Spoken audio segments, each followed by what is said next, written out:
Bueno, hoy vamos a comenzar con la unidad 4 del programa que aborda la ecología política y la teoría materialista de la relación humanidad-naturaleza. Es la cuarta unidad, es la última unidad teórica que vamos a abordar. Después ya vamos a pasar a otras 4 unidades en las cuales vamos a ver específicamente algunos temas concretos, como es la teoría del Estado, el análisis sobre el Estado y la cuestión ambiental, luego el concepto de territorio y también los estudios específicos que hacen a analizar cómo se dan los procesos de ordenamiento territorial.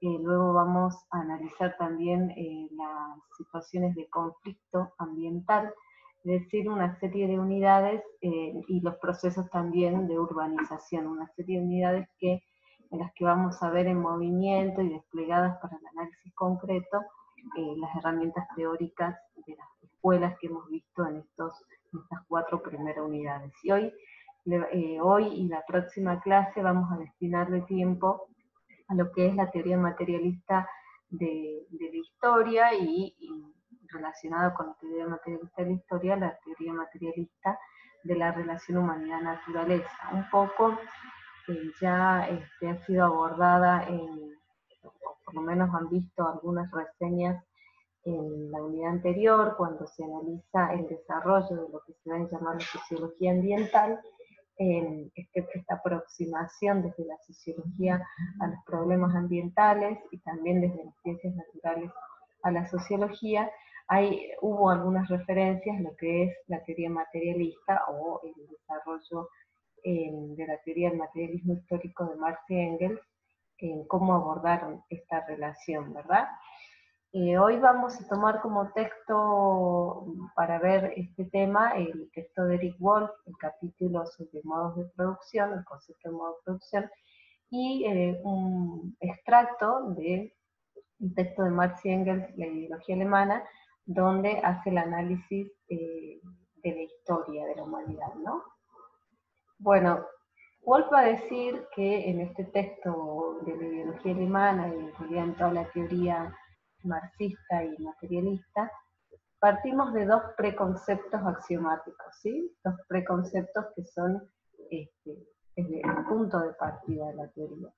Que Homo sapiens es producto y parte de la naturaleza, es decir, que nuestra especie ha sido un producto de la evolución biológica y es parte de la naturaleza, inescindible de la naturaleza, y que a su vez por naturaleza es una especie social, es decir, que requiere de vínculos interindividuales para la reproducción de su especie. ¿Sí? Que no puede el individuo, el Homo sapiens, sobrevivir de manera aislada. Siempre es su sobrevivencia y su supervivencia depende de vínculos con otros individuos de la misma especie. El hecho de que la especie, de que Homo sapiens sea parte y producto de la naturaleza, es, a diferencia de otras especies, esta relación con la naturaleza de la cual a su vez es parte, es una relación activa.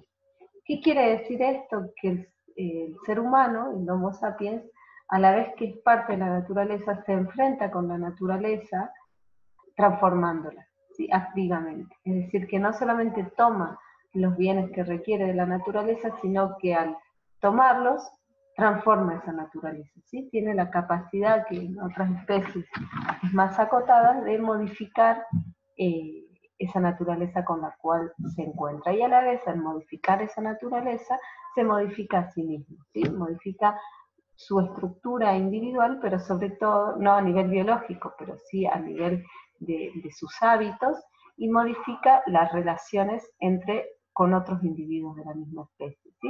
Porque cuando el ser humano, como es una especie social, se enfrenta con la naturaleza, lo hace a través de una organización social, es decir, a través de vínculos. Está mediada, su vínculo con la naturaleza está mediado por vínculos con otros seres humanos, ¿sí? Entonces, ¿cuál es para Marx, digamos, cómo define ese vínculo activo que el ser humano tiene con la naturaleza a través del concepto de trabajo, ¿sí? Pero no es un trabajo de manera que se realiza de manera aislada, como ya dijimos, sino es un trabajo que se realiza a través de una organización social y por tanto es trabajo social. Es decir, que el ser humano es parte, producto y parte de la naturaleza, que al enfrentarse a esa naturaleza para obtener sus medios de vida, la energía que requiere, lo hace de manera activa, esto es transformándola, pero que a la vez lo hace de manera social, a través de una organización social mediada por los vínculos sociales de los cuales requiere para sobrevivir, ¿sí? Entonces, este vínculo activo con la naturaleza se denomina trabajo, pero a su vez es un trabajo que no se realiza de manera aislada, sino en el marco de una organización social y es trabajo social. Lo que va a decir Wolf es que este concepto de trabajo, la abstracción, digamos, del trabajo como actividad propia del ser humano, solo fue posible cuando todos los trabajos cualitativamente diferentes, es decir, específicos, como puede ser la cosecha de frutos, la producción de vestimenta de abrigo, la producción de la construcción de habitaciones para resguardarse del ser humano, bueno, todos los trabajos que son específicos y que en realidad tienen una cualidad diferente, para que puedan ser abstraídos por un concepto que los unifique, tiene que haberse dado la posibilidad de intercambiar esos trabajos cualitativamente diferentes, cuantificándolos de una manera homogénea, ¿sí? Esto es posible, digamos, bajo el modo de producción capitalista, en el cual el trabajo se convierte en mercancía, que ya lo vamos a ver. Pero sin embargo, a pesar de que recién entonces podemos comprender, digamos, cuál es la actividad específica de la especie humana y darle este nombre de trabajo, el concepto nos permite comprender sociedades no precapitalistas o no capitalistas, es decir, que aquello que diferencia a la especie humana del resto de las especies orgánicas es la actividad transformadora de la naturaleza, que además es una actividad que no solo involucra al cuerpo, sino también el pensamiento, digamos que puede ser planificado, que puede ser comunicado simbólicamente a través del lenguaje, y eso es lo que diferencia, digamos, a la humanidad de otras especies.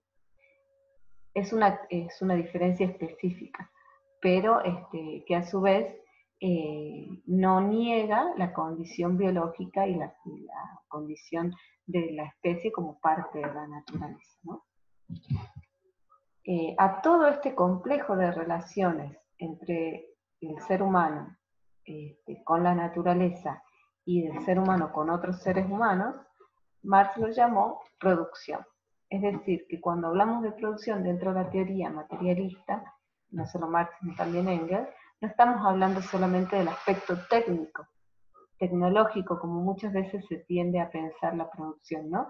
Sino que es todo este complejo de relaciones con la naturaleza, entre los seres humanos, y que, como decía recién, involucra no solamente la actividad específica, orgánica, física, de aplicar fuerza, digamos, a los medios de producción o a los objetos técnicos para producir algo, sino también ese complejo de relaciones sociales que va a determinar de qué manera se produce, quiénes son los que aplican la fuerza, digamos, para producir determinados bienes, quiénes son los que aplican la fuerza para producir otros bienes, etcétera, y de qué manera se distribuyen esos bienes que se producen. Entonces, producción alude a todo este complejo de relaciones. Entonces, vemos que hay una relación, digamos, de mutua transformación entre la naturaleza y la organización social. La naturaleza impone ciertas condiciones sobre determinada forma de organización social, a su vez que determinada forma de organización social transforma esa naturaleza y nuevamente a otro nivel encontramos que la naturaleza impone condiciones a esa organización social y así se da una relación que yo quería que se vea que no es necesariamente progresiva, o sea, se va transformando, pero a veces en esa transformación no necesariamente es para mejor, ¿no? Porque a veces tenemos la idea evolutiva como que hacia lo que se tiende es hacia una mayor complejidad en sentido positivo. No necesariamente, puede ser degradación también, ¿sí? Es decir, esa transformación también puede ser degradante de la naturaleza y de la organización social de la sociedad. Este, pero sí hay un permanente, una permanente interacción transformadora entre naturaleza y organización social, comprendiendo que la naturaleza, digamos, no está fuera de la organización social, ni la organización social fuera de la naturaleza, sino que están dentro de un mismo círculo de relación, ¿sí? Esto quiere decir que determinadas formas de cooperación, supongamos, entre las personas que componen un grupo social, tiene determinada potencia transformadora sobre la naturaleza, ¿sí? Un pequeño grupo, supongamos una tribu, que depende principalmente de la disponibilidad de recursos que brinda la naturaleza, porque su posibilidad transformadora sobre la naturaleza todavía no es demasiado compleja, es que más bien toma los frutos que brinda la naturaleza, está de algún modo limitada por esos recursos, depende, digamos, de la estacionalidad que, que determina la disponibilidad de los recursos, incluso se mueve en un territorio en función de la dispersión de esos recursos en distintas épocas del año y demás. Esa organización social, de algún modo, tiene límites de su crecimiento, impuestos por las condiciones de producción, es decir, no puede crecer más de cierta cantidad de personas, eh, a su vez tiene que defender ese territorio que tal vez es bastante más amplio de lo que requeriría si fuera una organización social productora de alimentos, de otros grupos, ¿no? Lo cual limita también la cooperación con otros grupos, porque más bien compiten por ese territorio. Y eso va a ser diferente en caso de una organización donde, por ejemplo, ya se haya establecido ciertas posibilidades, o el medio incluso permita ciertas posibilidades de producción de alimentos a través de la agricultura, a través de la domesticación tanto de plantas como de animales, donde, por ejemplo, se va a dar la posibilidad de cierto sedentarismo, y ese sedentarismo va a potenciar también la ampliación del grupo, va a permitir un crecimiento demográfico diferente, va a permitir otros niveles de cooperación con otros grupos y de intercambio de productos, y estas condiciones pueden estar limitadas también por ciertas condiciones ambientales de base, ¿sí? Es decir, cierta disponibilidad de tierras aptas para el cultivo, o la posibilidad de disponer de agua para riego, pero a su vez esa disponibilidad de agua para riego va a estar condicionada por las obras de infraestructura que pueda desarrollar el grupo humano, que a su vez está condicionada por la posibilidad de cooperación, de una mayor cooperación entre un mayor número de personas. Es decir, que la relación no es determinante del ambiente sobre la sociedad, ni de la sociedad sobre el ambiente, sino que es una mutua transformación permanente, ¿sí? Este, ¿Y a qué le va a llamar Marx y Engels a modo producción? Justamente estas formas de organizar la producción social, ¿sí? Veíamos que producción era, para esta escuela de pensamiento, es algo más que la técnica aplicada a determinada rama de producción de bienes. Es el complejo de relaciones sociales, la división del trabajo, que en principio se da principalmente entre grupos de edad y grupos sexuales, ¿sí? La división sexual del trabajo es la primera forma de organización de la producción. La primera en el sentido de que es la más simple, digamos, pues eso se va complejizando, y también por grupos de edad, ¿sí? Los niños, los jóvenes, los adultos, los ancianos tienen asignadas diferentes diferentes esferas de la producción. Después eso se va complejizando y se establecen distintos grupos que pueden ser castas, es decir, grupos sociales determinados por la herencia o el nacimiento, y después, bueno, clases sociales determinadas por condiciones de acceso a los medios de producción. Pero bueno, esa forma de organizar la producción social, de dividir las tareas, es lo que se va a llamar modo de producción y está condicionado, como vimos, por las condiciones ambientales, por las formas de cooperación, por la tecnología también de que dispone un grupo social para modificar la naturaleza. Esto lo vamos a ver hoy muy rápidamente, pero nos sirve para las clases que vienen. Una forma clásica de presentar el marxismo, su concepto de modo de producción, que le van a llamar la metáfora tópica, digamos, del lugar, ¿sí? Entonces, en esta metáfora, Marx, sobre todo en el Manifiesto Comunista, va a presentar que el modo de producción está compuesto por una infraestructura que es la base de ese modo de producción y una superestructura. La infraestructura está compuesta, digamos, por las fuerzas productivas y las relaciones de producción. Las fuerzas productivas es lo que decíamos anteriormente, la tecnología de que cuenta determinada forma de organización social para transformar la naturaleza, una tecnología que no son solamente equipos, aparatos, técnicas, sino también formas de cooperación, ¿sí? Formas de poner en movimiento esos equipos y esa tecnología, ¿sí? Relaciones de producción que son fundamentalmente relaciones de propiedad, es decir, quienes acceden a esas tecnologías, a esos medios, a esos equipamientos para poner en movimiento la producción, quienes no acceden o que acceden de forma diferenciada tanto a esa tecnología para poner en movimiento las fuerzas productivas como a los bienes que se producen, ¿sí? Es decir, de qué manera se distribuyen la tecnología y los bienes que se producen en este modo de producción.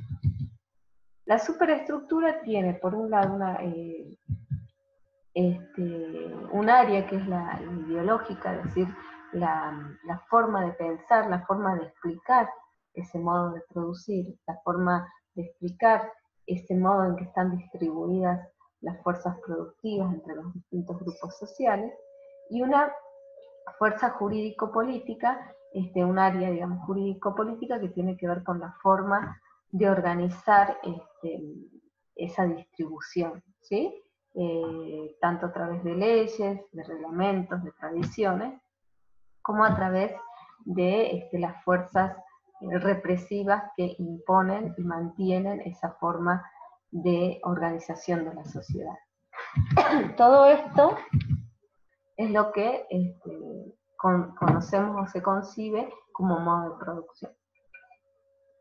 Lo vamos a ver en mayor detalle cuando analicemos, por ejemplo, el Estado, no como la forma de organización social que se asume, digamos, en el capitalismo. Es la forma de organizar, digamos, esta distribución de las fuerzas productivas y esta forma de garantizar, de organizar la reproducción de estas relaciones de propiedad o relaciones de producción que son las que rigen en el capitalismo, ¿sí?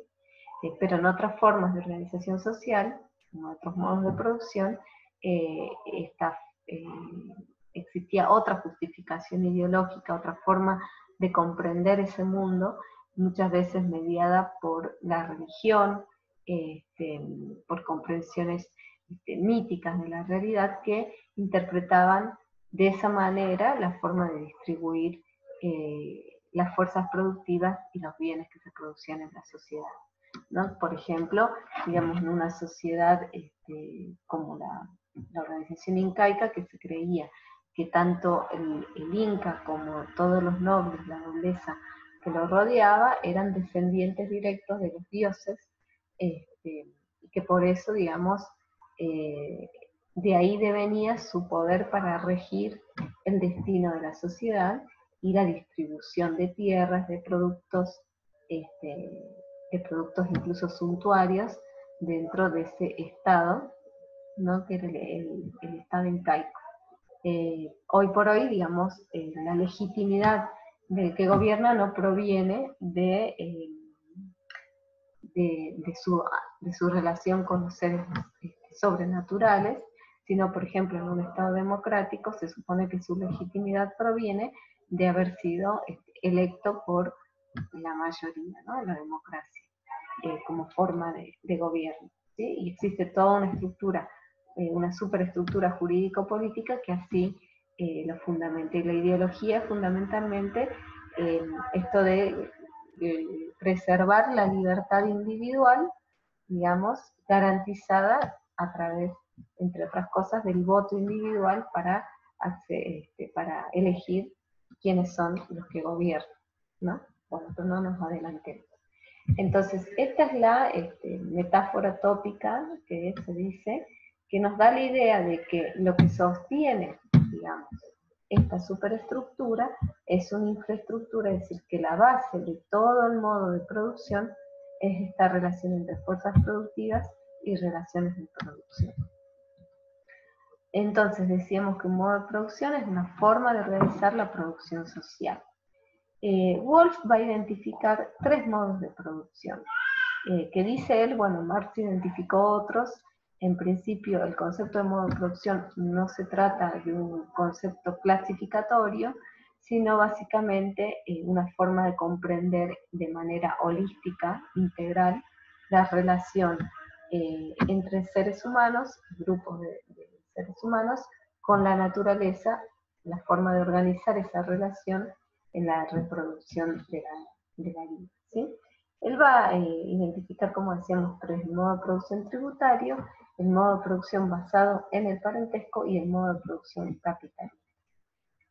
Nosotros vamos a leer fundamentalmente su exposición sobre cuáles son las características peculiares y diferenciales del modo de producción capitalista, ¿sí? No vamos a prestarle tanta atención a estos dos, porque la intención del texto de Wolf, en todo su libro, es mostrar cómo se produce la relación entre subordinación, principalmente el modo de producción capitalista, con otros modos existentes, sobre todo en el momento de expansión del modo de producción capitalista a nivel mundial. Pero nosotros, como ese momento de la historia no podemos destinarle mucho tiempo, vamos a basarnos principalmente en lo que él refiere al modo de producción capitalista. Lo que él va a decir que la condición fundamental para que podamos hablar del modo de producción capitalista es que la fuerza de trabajo se haya transformado en mercancía. Es decir, que con anterioridad no es la riqueza lo que diferencia al modo de producción capitalista de otros modos de producción. La riqueza ha existido con anterioridad, la acumulación de riqueza ha existido con anterioridad, la diferencia de clases ha existido en otros modos de producción, por ejemplo, el modo de producción tributario, que es el que Wolf va a identificar para el caso, por ejemplo, como hablábamos recién de la organización social incaica, donde, digamos, las comunidades, los ailius, tributaban un impuesto, digamos, en especie, es decir, esto es en productos o incluso en trabajo, un impuesto en productos o en trabajo al Estado incaico, al Estado inca. Ese tributo servía, por un lado, para acumular riquezas, para sostener esa nobleza, esa clase diferente dentro de la sociedad inca, y por otro lado también servía para un sistema solidario, podríamos decir, para sostener a aquellas comunidades que tuvieran alguna merma en su producción por algún evento climático, por algún desastre, como puede ser una sequía, inundación, demás. Entonces, ese tributo servía, y también servía para sostener a aquellos trabajadores que estaban prestando servicios, por ejemplo, para desarrollar el sistema de caminos que unía a todo el imperio incaico. Entonces, la fuerza de trabajo pertenecía en primer lugar a la comunidad, La comunidad tributaba en especies, tributaba en productos, no, y también en trabajo, pero ese trabajo no se intercambiaba por dinero, sino que era una forma de impuesto que luego regresaba a la comunidad cuando ésta lo necesitaba o necesitaba del auxilio del Estado, ¿sí? Es decir, que no existían personas que individualmente pudieran comprar el trabajo por dinero. Y tampoco existía para una persona dentro de la comunidad la necesidad de vender su trabajo, porque tenía acceso a tierras para producir, a herramientas para producir, entonces tenía acceso a lo que se llama medios de producción. Los medios para poner en producción la propia fuerza de trabajo y el intercambio de energía con la naturaleza. Ahora bien, cuando se da esta situación, o se empieza a generar esta necesidad de que un determinado sector de la sociedad venda su trabajo por dinero, tiene que haber sucedido primero que ese grupo social haya sido separado de los medios de producción. Es decir, que no pueda tener acceso ni a tierra, ni a herramientas, ni a determinadas formas ni a determinadas herramientas para poner en producción su fuerza de trabajo, no tenga acceso salvo que alguien alguien le compre esa mercancía que es su fuerza de trabajo. Esta situación es exclusiva, digamos, del modo de producción capitalista. No existió antes en la historia de la humanidad otro modo de producción en que las personas no tuvieran acceso a los medios de producción, sino es a través de vender su fuerza de trabajo.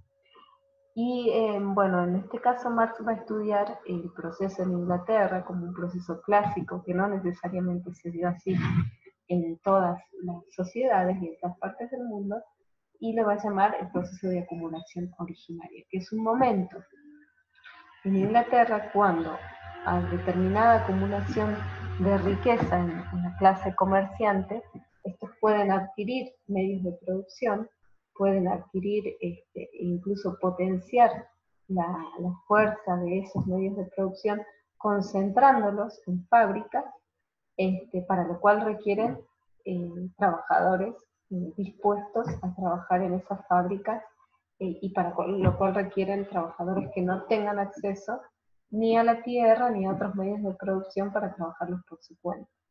Entonces hay un proceso donde él va a ir mostrando cómo, a través de distintas leyes, aquellos campesinos que habían quedado en las tierras accediendo a pequeñas parcelas con la posibilidad de producir alimentos e intercambiarlos por otros bienes para reproducir su vida, son expulsados de las tierras, expulsados a las ciudades por distintos mecanismos para estar disponibles para la industria, por un lado, y también para liberar esas tierras para el desarrollo de la agricultura a escala capitalista. Así que es un tipo de agricultura que requiere mucho menos trabajadores y que requiere de grandes extensiones de tierra, es decir, que la tierra no esté parcelada en pequeñas propiedades o en pequeños arriendos, sino en grandes extensiones.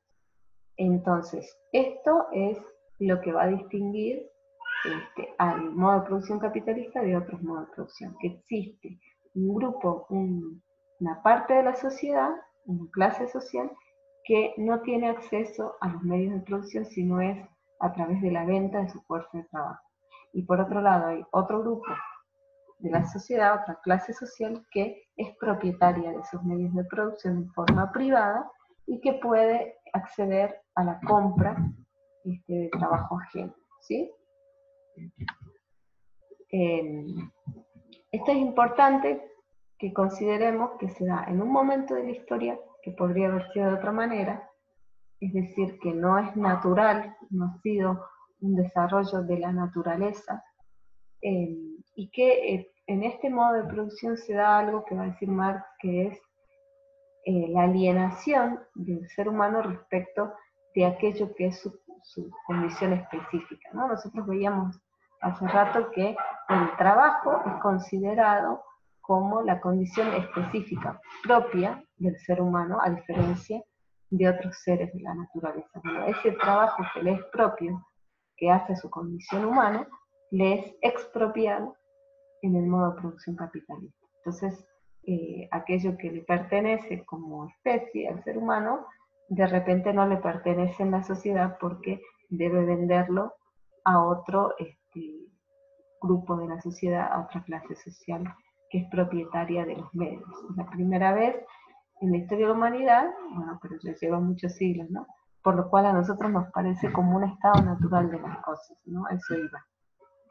Pero no es un estado natural, tuvo un momento de desarrollo histórico, y bueno, también así como se desarrolló, podría llegar a modificarse o a transformarse, ¿no? Este, esta separación de un grupo de la sociedad respecto de los medios para poner en producción su fuerza de trabajo. Ahora bien, cuando el capital, que es esa riqueza acumulada, es decir, riqueza no es lo mismo que capital. El capital, la riqueza se constituye en capital cuando puede comprar fuerza de trabajo y ponerla a trabajar. En ese comprar o adquirir fuerza de trabajo, el capital, por otro lado, se apropia de lo que se llaman excedentes. ¿Sí? Es decir, el obrero o la clase obrera cuando trabaja, cuando pone en funcionamiento su fuerza de trabajo con los medios que pertenecen al capital, por un lado produce su salario, que es igual a los costos de reproducción, es decir, lo que le cuesta reproducirse, los alimentos, vestimenta, se supone que también su salud, todo aquello que requiere para seguir presentándose a trabajar día a día, pero también produce excedentes, es decir, produce más de lo que necesita para sobrevivir. Este costo de reproducción no es tampoco, tiene un límite biológico, obviamente, es decir, el mínimo de lo que se necesita para poder seguir viviendo, el mínimo en términos calóricos, en términos de abrigo, pero también está determinado socialmente. ¿Esto qué significa? Que para determinadas sociedades ese costo podríamos asimilarlo de manera tal vez un poco, eh, tal vez no es exactamente asimilable, pero podríamos decir que es lo que hoy consideramos la canasta básica, ¿sí? Cuando se dice una familia de 4 personas requieren esto para vivir, para no ser pobre, bueno, ese sería socialmente determinado el costo de reproducción del obrero. Sobre ese costo de reproducción, el trabajador produce excedentes, ¿no? Digamos, porque el capital no tendría ningún interés en poner a producir sus medios de producción, sino si solamente cubriera la reproducción del trabajador. Esos excedentes son los que se apropia el capital y entonces al principio del proceso productivo tenemos un capital X y al final del proceso tenemos un capital incrementado. El interés del capital como relación social, en su relación con la fuerza de trabajo, va a ser incrementar esa producción de excedentes, ¿sí? O sea, sacarle como más el jugo en el tiempo que el trabajador está trabajando para aumentar los excedentes. Y hay 2 vías por las cuales lo puede hacer. Una es rebajar el salario, disminuirlo, ¿sí? Que hay múltiples formas de hacerlo. Y otra es aumentar la productividad. Es decir, que el tiempo que el obrero trabaje para el capital produzca cada vez más. Y esto se hace fundamentalmente a través de mejoras en la organización del trabajo y en la tecnología disponible para ponerlo en funcionamiento. Si nos concentramos en lo que es el aumento de productividad, este capital incrementado que busca aumentar la productividad, vamos a encontrar una de las contradicciones que tiene este modo de producción capitalista. ¿Sí? El aumento de la productividad implica más desarrollo de la tecnología y una mejor organización de la producción. También puede generar la necesidad de menos trabajadores, o sea, que a medida que las máquinas son más productivas, se requiera menos gastos en salarios. Y también genera que en la competencia entre capitalistas por aumentar la productividad, algunos capitalistas quedan en el camino porque no pueden acceder a esa nueva tecnología y a la inversión que requiere esa nueva tecnología. Entonces, encontramos que hay cada vez menos trabajadores necesarios, menos capitalistas necesarios o capitalistas que van quedando obsoletos, capitales que van quedando obsoletos, y una mayor concentración de el capital en cada vez menos personas. Pero a su vez, y esto lo vamos a desarrollar luego, porque tiene, por un lado, todo esto tiene incidencias obviamente sobre la naturaleza, ¿no? Y por otro lado, genera crisis en el capitalismo. Es decir, al invertir más en tecnología, lo que le va a pasar al capital es que va a tender a obtener en volumen absoluto mayor cantidad de excedentes, mayor ganancia. Pero en términos relativos, como tiene que invertir cada vez más en tecnología, esa tasa, esa proporción entre lo que invierte y los excedentes que se producen se va reduciendo, ¿sí? Se reduce la proporción, aumenta la magnitud, pero se reduce la proporción, porque es cada vez mayor el capital que tiene que desembolsar para invertir en tecnología, y la tecnología no produce excedentes. Lo que produce excedente es el trabajo humano. Entonces esa tecnología que se incorpora se paga en todo su valor y cada vez es mayor el costo que tiene. Esto lo vamos a ver después con otros autores que desarrollan dentro de la ecología política lo que ellos van a llamar la segunda contradicción del capital, tomando esta que les acabo de decir como la primera contradicción, donde lo que van a proponer es básicamente que a su vez el capital degrada sus condiciones de producción al degradar la naturaleza, y es cada vez mayor la inversión que tiene que hacer para poder seguir produciendo lo mismo, porque tiene que invertir en resarcir algunos daños ambientales que lo afectan, ¿no? No porque afecten a la humanidad, sino porque afectan su propia ganancia. Bueno, es bastante espeso en la clase de hoy, pero vamos a después a tener un encuentro para ir sacándonos las dudas y demás. Entonces, en relación a lo que algunos autores sostienen de que ningún pensamiento sociológico anterior había considerado esta relación entre la humanidad y la naturaleza, por ejemplo, lo que decían Duncan sobre el paradigma de la excepcionalidad humana, sí vamos a encontrar que el materialismo señala que hay una condición específica de la humanidad, que es su potencia transformadora de la naturaleza, pero no es que considera a la humanidad al margen de la naturaleza. Y bueno, y tampoco es que considera que el modo de producción capitalista no provoca o altera esa relación, ¿sí? Bueno, acá lo que va a decir esta es una cita de Marx, es que la forma en que un modo de producción encausa el trabajo social a la transformación de la naturaleza, gobierna también la forma en que los recursos usados y obtenidos se distribuyen entre productores y no productores. Es decir, que es justamente la forma de organización social de la producción, a que él llama modo de producción, lo que va a determinar, por un lado, cómo se transforma la naturaleza, y por otro lado, cómo se distribuyen tanto los recursos usados, los medios de producción, como los recursos que se obtienen en esa transformación. Esto es la organización social, como decíamos, y que básicamente tiene un peso importante la organización de la propiedad, tanto de los recursos usados para transformar la naturaleza, como de los recursos obtenidos de esa transformación.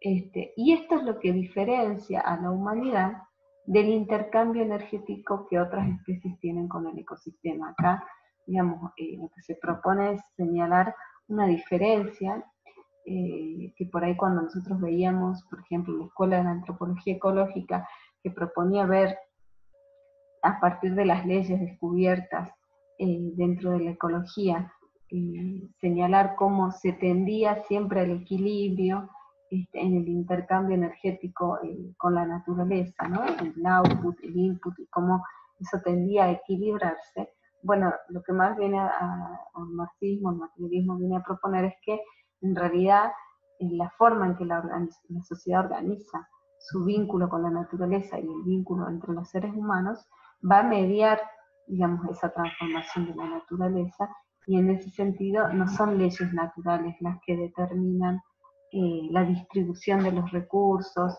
la distribución de los medios de producción, sino es la organización social la que va a condicionar esa distribución, ¿sí? Porque ha tendido a igualarse, sino un modo de producción como el capitalista, con leyes de la naturaleza, ¿sí? Que naturalmente, bueno, se tiende a distinguir entre un grupo social rico y un grupo social pobre, que eso de alguna manera tiene que ver con la regulación de intercambios de bienes con la naturaleza. Así que incluso se ha propuesto, como también lo vimos la clase pasada, desde una cierta escuela que abreva en la teoría de población de Malthus, de que hay una regulación de la población en función de los recursos disponibles.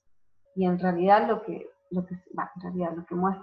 busca mostrar el materialismo es que esos recursos están o no disponibles de acuerdo a cómo está organizada la sociedad, ¿no? Así que no es que hay recursos escasos, sino que se distribuyen de una manera mediada por la forma que se organiza la sociedad.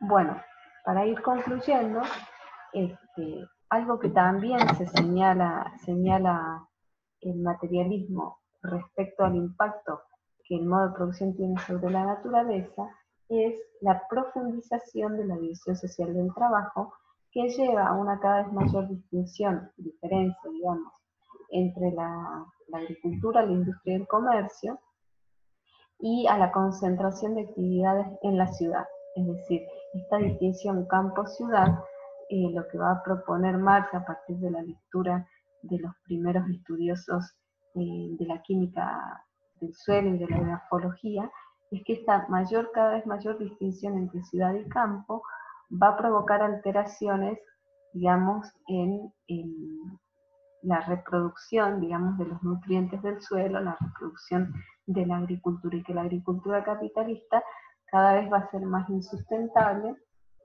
porque requiere de aportes externos, digamos, para mantener su fertilidad, algo que de algún modo, si la distribución de la población no estuviese tan concentrada en las ciudades, podría regularse por el intercambio metabólico, es decir, aquello que se produce en el campo se consume en la ciudad, y los restos orgánicos que se generan a partir de ese consumo no vuelven naturalmente al campo. Entonces hay como un desfasaje, digamos, en ese metabolismo entre la sociedad y la naturaleza, producto justamente de un modo de producción que tiende a expulsar a la gente del campo y a concentrarla en las ciudades, ¿sí?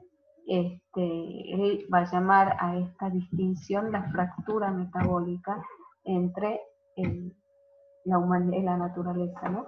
Que va a generar a su vez otros problemas, por un lado, los problemas que genera dentro, en el campo o en la agricultura, que mencionaba recién, y por otro lado, los problemas que genera la concentración de la población en las ciudades, ¿no? Es decir, que también lo vamos a ver en otra unidad, y que tiene que ver con el empeoramiento de las condiciones de vida en la ciudad, producto de esta concentración, el empeoramiento de la calidad del aire, del agua, y de todo el ecosistema que se genera dentro de una ciudad. Bueno, y esto para ver que ya tempranamente se veía cómo, por ejemplo, algo que hoy también se está hablando mucho, ¿no?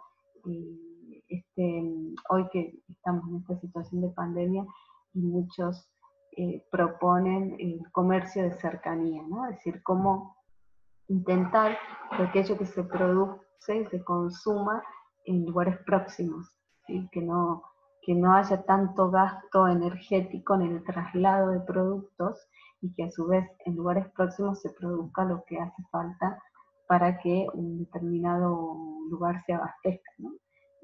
Algo que, digamos, una de las fragilidades que nos muestra la pandemia es esta dependencia de productos eh, generados o producidos a enormes distancias, y que cualquier interrupción del comercio o de las comunicaciones pone en entredicho o en crisis la posibilidad de abastecerse dentro de las ciudades. Bueno, hoy las voy a dejar por ahora. Vamos a seguir la próxima clase con la propuesta del materialismo histórico y viendo ya las aplicaciones concretas de lo que se va a llamar como escuela la ecología política a los problemas actuales. Y también la semana que viene subiré el práctico de esta unidad. Bueno, hasta la próxima.